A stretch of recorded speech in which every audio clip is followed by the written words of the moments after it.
Colonel অবসরপ্রাপ্ত মোহাম্মদ জহুরুল্লাহ হাসান। আমার বাড়ি হচ্ছে বগুড়ার সারিয়াকান্দি। শহীদ প্রেসিডেন্ট জিয়া রহমান এবং আমাদের নেতা তারেক রহমানের বাড়ির পাশে।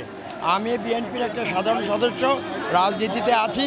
তো ঢাকা 17 আসন যেটা, এই আসনে তারেক রহমান প্রার্থী হওয়া মানে উনি ওনার নিজের এলাকায় প্রার্থী হয়েছেন। আমি সেনাবাহিনীতে ছিলাম, উনি সেনাবাহিনীর সন্তান, উনি এই ভাষানটেক এলাকার সন্তান এবং উনি সমস্ত দেশের সন্তান এবং ভবিষ্যতে সারা বিশ্বে ওনার নেতৃত্ব প্রতিষ্ঠিত হবে বলে আমি আশা করি। আমাদের যে প্রতিষ্ঠাতা নেতা শহীদ প্রেসিডেন্ট জিয়াউর রহমান, উনি মাত্র 3 বছরে দেখিয়ে দিয়ে গেছেন উন্নয়নের রাজনীতি কাকে বলে, উৎপাদনের রাজনীতি কাকে বলে, সততার রাজনীতি কাকে বলে এবং অসীম দুঃসাহসের রাজনীতি কাকে বলে। উই রিভল্ট ঘোষণার মধ্যে দিয়ে উনি দেখে দিয়ে গেছেন। তার লিগেসি ধারণ করে বেগম জিয়া আমাদেরকে দেখিয়ে দিয়ে গেছেন অন্যায় এবং চক্রান্তের বিরুদ্ধে আপোষহীনতা কাকে বলে।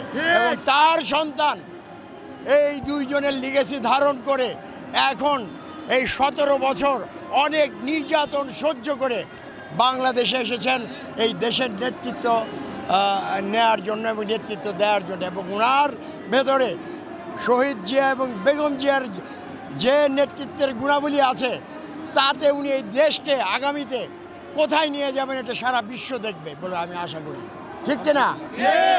এবং উনি যে তার অর্থনৈতিক কর্মকাণ্ড এবং তার যে উন্নয়ন পরিকল্পনা, উনি যেটা বলেছেন যে আই হ্যাভ এ প্ল্যান, সেই প্ল্যান প্রতিটি মানুষের জন্য তার প্ল্যান করা আছে, প্রতিটি সেক্টরের জন্য তার প্ল্যান করা আছে, প্রতিটি ক্ষেত্রের জন্য তার প্ল্যান করা আছে এবং এই 17 বছর উনি এগুলো করেছেন।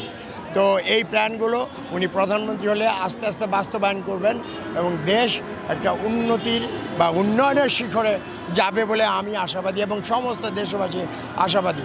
এবং একটি দল যারা ধর্মকে ব্যবহার করে বিভিন্ন ধরনের চক্রান্ত করছে, এই চক্রান্ত এই উন্নয়ন এবং মানুষের ভালোবাসার জোয়ারে টিকবে না এবং দেখবেন মানুষ সঠিক নেতৃত্বকেই তাদের রায় দিবে 12 তারিখে।